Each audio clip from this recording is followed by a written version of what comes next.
We're so glad you've joined us on the ERLC podcast to explore how the Bible addresses important cultural issues pertaining to life, religious liberty, marriage and family, and human dignity, and how we can walk in wisdom for God's glory and for the flourishing of our neighbors. If you're enjoying this podcast and find it helpful, please leave a review wherever you listen. This will help more people find and benefit from what we're learning together. We are grateful for the time you take to join us for these conversations.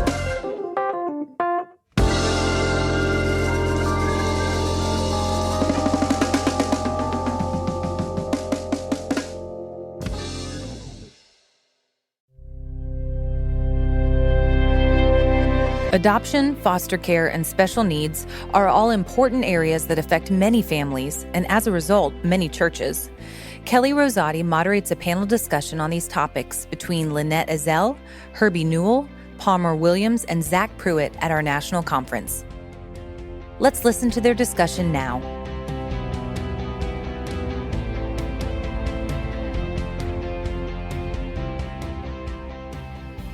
We're very glad you're here this morning. We're going to talk about some very serious and wonderful topics, and they include foster care, adoption, and mental health. And I want to introduce you to our panel.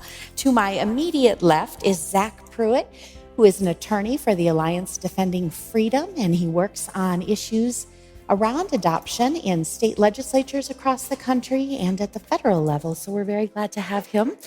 To his left is my dear friend, I'm going to be a little biased because she's kind of my favorite, Palmer Williams, who is also an attorney. So I want you all at the end of this panel to have a positive view of attorneys, okay?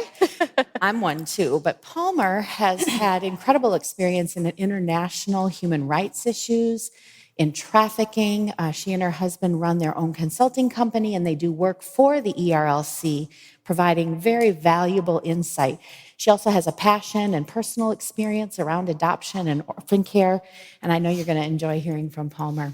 To her left is my new friend, Lynnette Ezell, and Lynnette is just an amazing voice for the cause of adoption within the SBC world. She is an adoptive mom herself and has a podcast where she really delves in and talks about a lot of these issues, and so I think you're going to enjoy hearing what she has to say as well. And then to her left is Herbie Newell. And I think we're getting into a pattern and being on panels together at these wonderful conferences. Herbie has incredible knowledge and insight. He is the president of Lifeline and can speak to all of these issues that we talked about, and brings that very unique and important Christian perspective, of course, that we all share, but that not everyone in child welfare circles is also coming from that same perspective.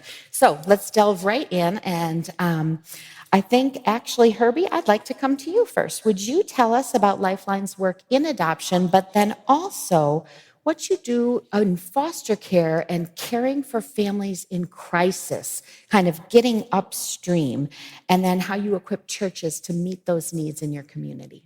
Yeah, so at Lifeline, one of the things that we believe is that we want to equip the body of Christ, being the big C, the church, but also the little c as individual believers of the church, to manifest the gospel to orphans and vulnerable children.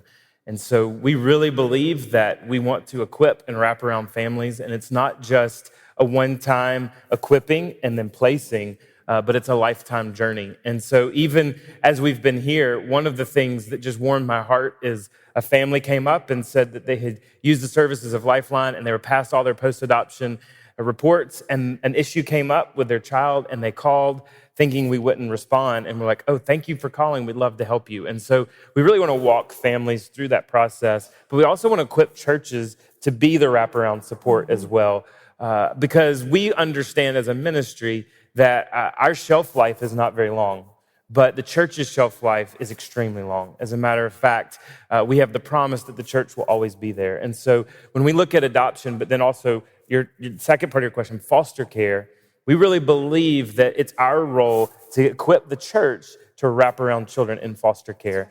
And I even know, as we have these attorneys on the panel and Alliance of Defending Freedom, it's getting harder and harder for organizations to live faithful lives in these spaces. But the church has for millennial been the place of theology, the place that presses upon the gospel. And so when the church reaches out, it's a beautiful thing, and that's really what these children need, is the community of the church. And so, No, you bring up such an important point, and I want to stick here for a minute. And you said the word post-adoption support or post-placement support. I find that a lot of people, unless they're in our world, and my husband and I adopted our 4 kids from foster care. We've now been in this 20 years, and so I feel like kind of an old lady in the movement here at this point. But a lot of people I talk to still don't really understand, why would you need help? Why do families need post-adoption services? Once that kid is placed there, isn't it just easy because now you love them and you teach them about Jesus, and it's a fairy tale from then, right? Yeah. Can you help people who aren't as familiar to understand why that actually isn't the case, and why that makes this wraparound from the church so important? Well, first of all, we're having this conference about the cross-shaped parenting. So obviously, even when we talk about being a biological parent, it doesn't come with a manual, and it's not easy the moment the baby's placed in your arms. The doctor doesn't say, here's the baby, you're going to go have a great time, we'll see you in 18 years, this is going to be fantastic, right? But we're always looking to go, well, what do I need to do? Well, you add the complexity of trauma, you add the complexity of potential medical needs, you add the cognitive delays that some of these children have. I think the biggest of all is the trauma that they've faced. It was never the Lord's intention for families to be separated. That's right. It was never the Lord's intention for a child not to be with their biological parents. And so when you have that kind of brokenness, those children are bringing that brokenness into these families. And so if biological families need support on what do you do, I have a 13-year-old at home. He's fantastic, but we're learning a little bit more about teenagers. If we've got to learn just with our biological children, 100% we need support to learn when we're not just bringing in teenagers into our home, but we're bringing in teenagers that have emotional trauma in their background and that have, for lack of a better purposes, been separated from their biological families. Yep, that's right. Lynnette, I want to come to you as an adoptive mom. I think one of the things that often happens, again, that sort of lays out why it is that families need support is because of that early trauma. While most of the families in our churches are very busy running to soccer practice and music camp and all kinds of wonderful things, for many of us, we're dealing instead with things like doctors and psychiatrists and psychologists, and we're dealing with IEPs and 504s in public schools, which relate to special services and accommodations that many of our kids need. Can you talk about that from the perspective of a mom, and with the podcast that you've done, really delving into so many of these issues? What have been some of the things that have most caught your attention, that you feel most passionate about, that you would love for our audience to be able to hear? Yeah, what I've really noticed is that we do have 6 children. 3 of ours are adopted. We now have 2 adopted granddaughters as well. So my kids, it couldn't have been that bad. They bought into it, and they're doing it as well. It's a blessing. But what I have noticed, the triggers of trauma come at different stages with kids who come from hard places. And what I had to do, I'm a very simple person. And so what I had to do is I just had to back up, and I call it putting my face in the carpet. And I just wrote down, I share with adoptive families, prayers for my chosen child. And I just focus on 5 things, their salvation, relationships, trauma, those sort of things, things you really, 4 out of the 6 that I have in there, you don't really think about so much with your bio kids, healthy relationships, knowing when to trust people, that sort of thing. But we are seeing on the podcast that families are thriving when they are in community. And when, as Herbie said, that they have the wraparound care. And adoption is a decision for life. And so you're ushering these kids into adulthood and your family. And, you just really always kind of have to be there for them. My husband travels a lot. And I say I've been in the home 28 years.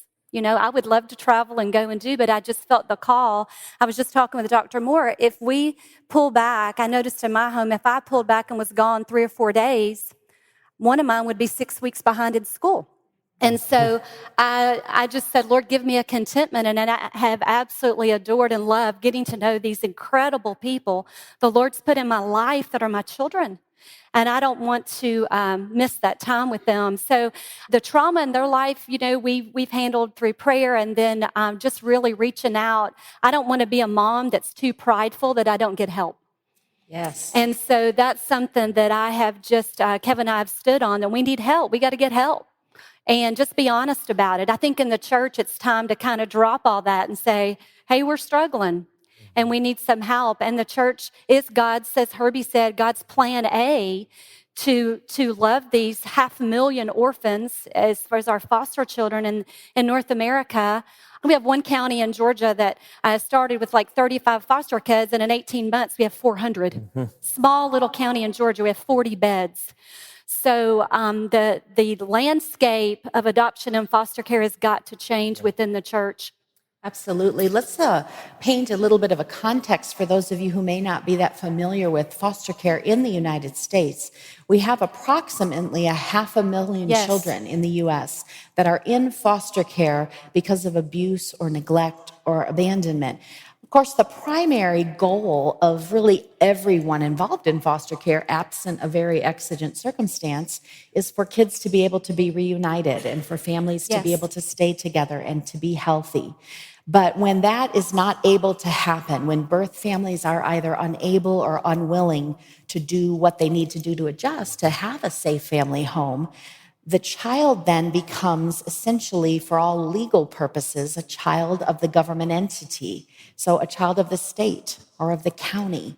And we know God did not intend for children to be parented by the government. And so of that 500,000 children, 100,000 of them are waiting Yes. for adoptive parents. And while child welfare workers don't like the term very much, and I understand why they don't, from a Christian perspective, these kids are orphans. Yes. Mm-hmm. And Palmer, orphans are very close to the heart of God, whether it is the 100,000 kids in foster care that do not have a permanent forever family, or whether it's the millions overseas. God cares about orphans. You've done work in orphan care overseas. Could you talk a little bit about what that picture looks like internationally and how people here and in their churches might be able to get involved and support orphans? Sure, absolutely. So I have spent a lot of time overseas working in orphanages and children's villages, caring for kiddos, especially those affected by the HIV crisis. And you know what? There's brokenness everywhere in this world, but it is so real and palatable in places where children don't have families. Children deserve families. They thrive in families. God has made us communal. He is a communal God, and He has made us in His image. And so we are meant to be in families. And so I would say, as far as Christians leading in this area, we are present all over the world. That's obvious. We care deeply. This is the heart of the Lord, are the fatherless. But I think one thing that I have seen, and that I think that we as a body really need to do well, is to be ready to adapt, to change, as we learn more and more, and as God reveals more and more about how attachment works and how brain chemistry works and how minds work. I think that we have had a lot of great ministries, and if we change, that's not an indictment on what we've done before. It's just a great mercy from the Lord that He's teaching us new things. And so I've seen that. I'm on the board of a nonprofit called Show Hope that Stephen Curtis and Mary Beth Chapman started for adoption care, and we have special needs care centers in China. And for years, we've operated and had Chinese and nannies from East Asia care for our kiddos, and have done an amazing job. But in that time, and in the States, we've started implementing a lot of what Herbie's talking about, this post-adoptive care. Specifically, Show Hope uses the model called trust-based Relational intervention. I knew Kelly's the expert. TBRI. And so we've learned about the brain chemistry of kids who've come from hard places and have experienced early trauma, and how we can begin to rebuild those brain synapses and all of that. And so one thing Show Hope has done is they said, okay, if this is working for our kids here in America, let's go and teach our nannies in China. And I think it would have been really easy to say, we've done this forever. It's worked well. China, this is not a natural attachment, isn't something that comes naturally to their culture. But instead they said, no, we've learned something new, let's try something new. And it has been revolutionary for our kids overseas. And so I would just say, I hope that we can be a people that are constantly learning and letting God teach us new things about how to care for these children. So in the spirit of learning, and then I am coming to you, Zack, soon, so forgive us while we camp on trauma a little bit. Lynnette, I think I want you or Herbie jump right in. I kind of want to set up for you, for those of you who aren't in this world, you keep hearing us say trauma, trauma, trauma.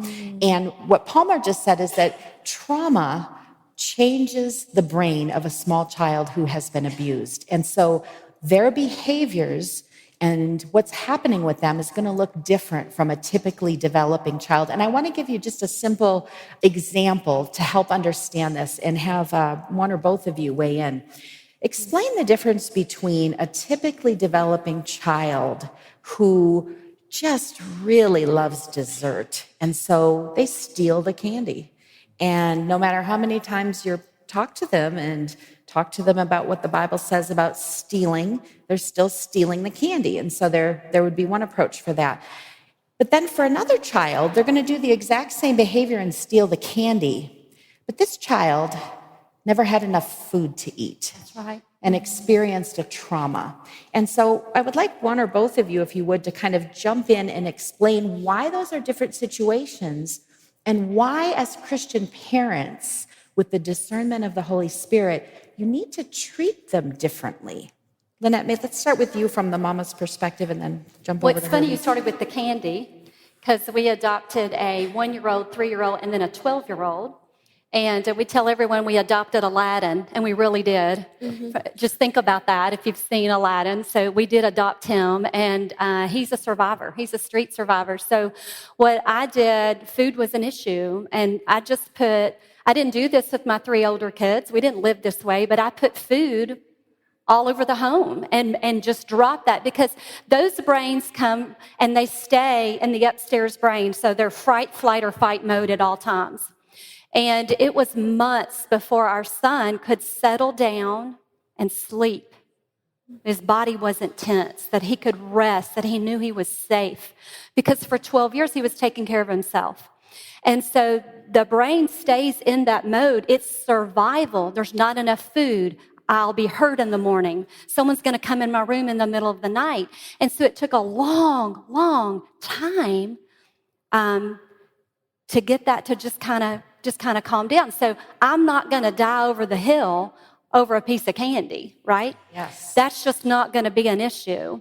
But I am going to retrain the child. Here's how we do eat. You can eat anytime you want. Here are other alternatives and other choices. So Herbie, why would it not only be wise, not effective, but also not biblical to take the situation of Lynnette's child and say, stealing's a sin, you need to repent, and that's that? Yeah, I think we have to look at the background of where these children are coming from. And so when we even talk about TBRI, it's a good friend and a sister, Karen Purvis. And she was actually a North American ward missionary at one point before she went back to school. And I love what she said is our brain development is so hardwired in that first year. And I was actually this summer teaching this to foster parents in Colombia with my family. And we talked about this, that if you think about the way God has it hardwired, I'm going to try to stay G-rated, but when a baby is born, the mom feeds the baby in God's economy in the natural way that God has it. And I love what Karen Purvis said. He has it rigged that the mama and the baby are spending time together, because no newborn baby eats in 5 minutes. It takes a while. It's a process. And so you're building this attachment with this child, and this brain chemistry is saying, I can trust this person. When that's broken and severed, then there's a lack of trust. And so if I go out in the bookstore just because I want a couple more books, and I go lift them off Lifeway's table, I'm not going to do that. So I saw Marshalls, don't follow me. But if I did that, right, I am actually saying I don't trust God. Yes. So my behavior is an offense to God, because I'm saying you can't trust for my need or for what I have. This child doesn't even have the basis of I can trust another human That's being. right. And so we can't even teach them to begin to trust God, which is our ultimate reality and what we're called to do as believers, until they can trust another person. That's right. And so we have to look at the behavior as they don't even truly comprehend that they're sinning against a holy God, because right now they don't trust that anyone's going to meet their needs. And so it's a basic survival for needs. And that even brings me to the point of thinking, and I know that the Ezells have adopted from Africa. A lot of times people look and say, why would anyone abandon their child? A lot of these moms are to a point where they are so desperate to provide for their own needs, they feel like they have no other choice. And so my heart even is, as the church, we think holistically to say, how can we start to meet needs of birth families as well? To keep kids out of foster care, That's right. to keep kids out of being to a place that they have to be adopted. And we're being irresponsible as Christians if we only think about adoption, but we don't think about how to provide for those needs for those families and for those children initially. That's right. great. It all comes down to loving one another and showing the love of Christ to birth parents, to social workers, to everyone involved, and not having our involvement revolve around adoption only. And so I appreciate that so much about what you do, Herbie. Zack, I want to come to you now, because there is a climate where in some states, Christian providers of these very services that we're talking about, whether it's foster care, birth family reunification and support, whether it's adoption, some Christian agencies have run into conflict, not only in contracts with government entities not being able to operate in a way that would conform to their religious convictions, but even being able to get licensed in some of the states because of their unwillingness to do things that violate their conscience. Can you talk a little bit about that and kind of give us the landscape of what's going on so people know how they can pray for these agencies who have been called by God into this space? Yeah, it's a big problem right now that we're seeing all across the country, even at the federal level and definitely at the states. What's happening, just to kind of sum up, and I'll give you kind of a quick update on a couple of pending cases right now, is that many states and municipalities have added sexual orientation to their list of protected classes. So what's happened is when an adoption agency applies for a contract with the state is then requiring them to conform to the state or locality's anti-discrimination provisions. Okay, so that sounds really lawyerly. So get the down and kind of simple on that is that some states are saying to agencies, we won't even let you function if you don't place with same-sex couples. Is that what you're? That's right, and it's also happening with agencies that are already in existence. The state is threatening to pull their contracts or terminate them because they refuse to place with same-sex couples.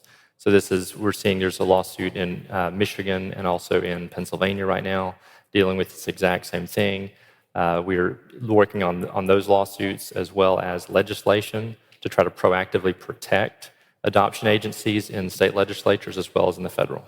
And this is so important because Christians like Herbie and Lifeline and others have been in this space doing such good work for so long. And as we've begun to discuss, not only because of trauma, but lots of kids have very unique special needs, kids that are in the systems and kids that need families.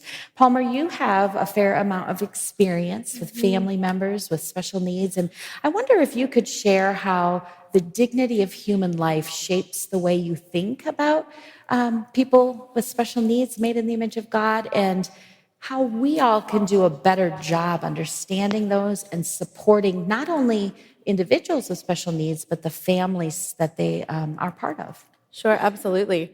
So my husband has a sister named Mary Rose, and Mary has some pretty severe developmental delays. And Mary will come to be part of our nuclear family as whenever his parents are unable to care for her. And we are excited about that, but I'm also learning and thinking through, okay, how do we best equip our family to be ready for that change? Palmer, how old is Mary? So Mary is 28. She's 28. And for people who just aren't as familiar, you talk about developmental delays. Sure. Can you describe that a little bit more? Yeah, absolutely. So Mary doesn't have a specific diagnosis. She was born in the 80s, and they never really kind of pursued exactly what her diagnosis was, but she has a lot of cognitive delays, but then also a lot of emotional disorders. So that's kind of the hardest part with Mary, is that she, one of the greatest gifts that God has given her is that she's incredibly intuitive. She knows when there's the slightest tension in the room, and she has the sweetest heart and it affects her, but she's unable to de-escalate her own emotions. And so there's a lot of outbursts and that kind of thing. It was actually when Joe and I first got married, our first fight, he had a come apart about it.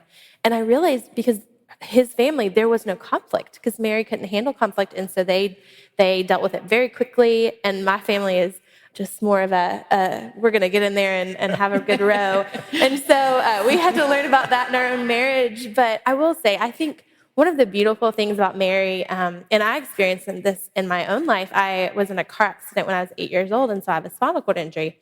So my brokenness is very physically visible to the world. And Mary's is similar. When you meet Mary, you know that there's something different about her. And so we can't hide that we need help. We can't hide our dependence on others.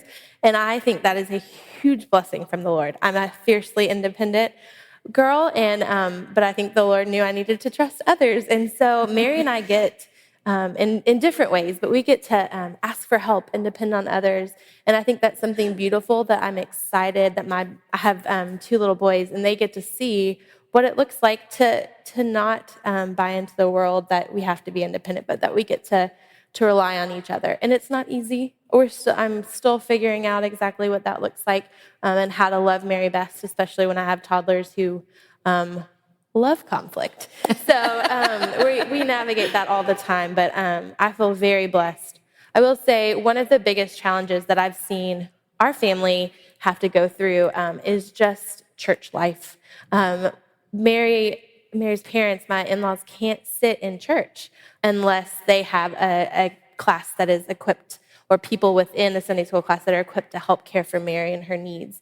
And so their church selection is very limited to churches who have thought well about how to love families with special needs. And so I think that's something that we really have to do better about. It should be the very first place that families with special needs can go, not one of the harder things that they have to deal with. And that is a huge issue. Churches should be the place that are the most inclusive for people with special needs. And whether they're the physical needs that you describe or invisible needs related to, for example, mental illness and things that people are not able to see. Right. And so there's not nearly as much understanding around them.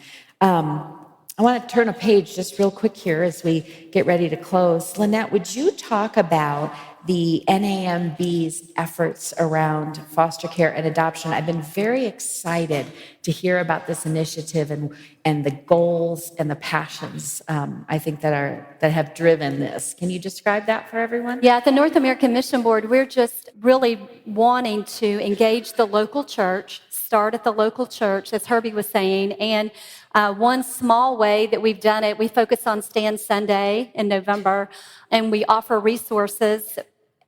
And what I did, I just encourage you, is I went and met a social worker.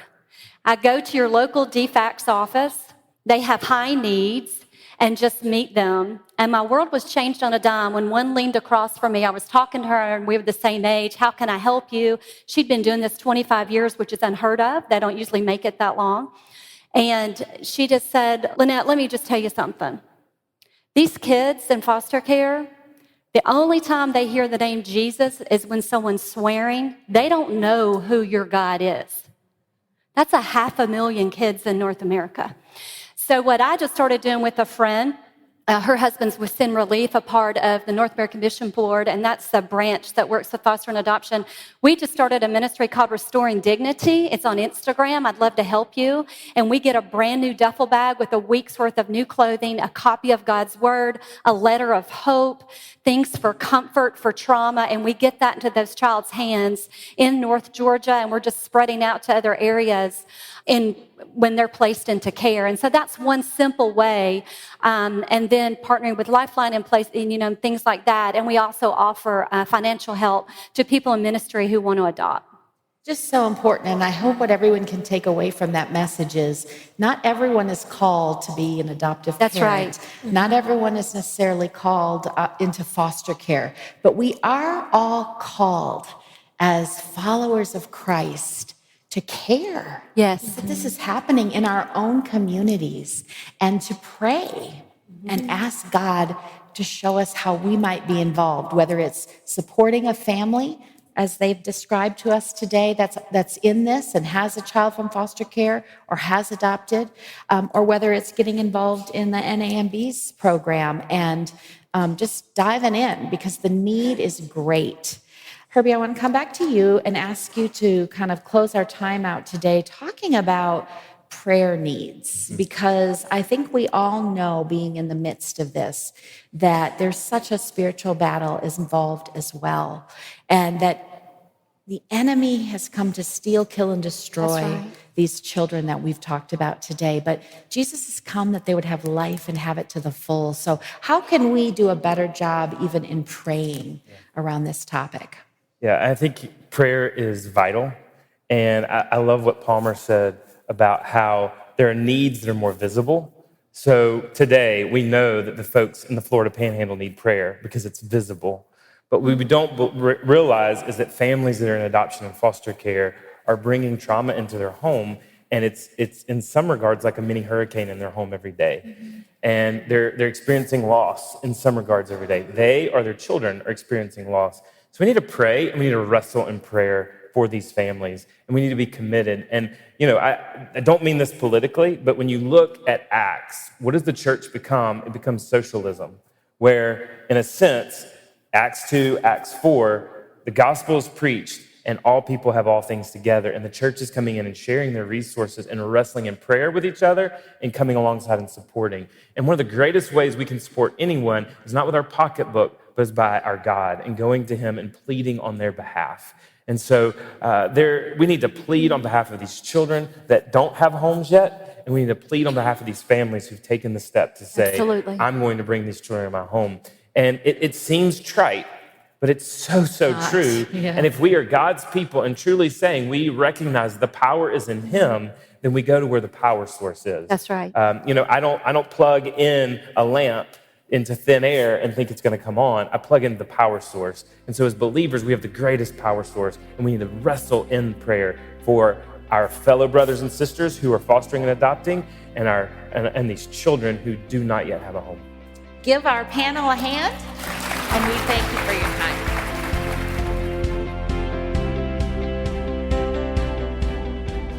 Thanks for tuning in to the ERLC podcast. Visit ERLC.com for more resources on this and many other topics. And join us next week as we hear about God's design for manhood.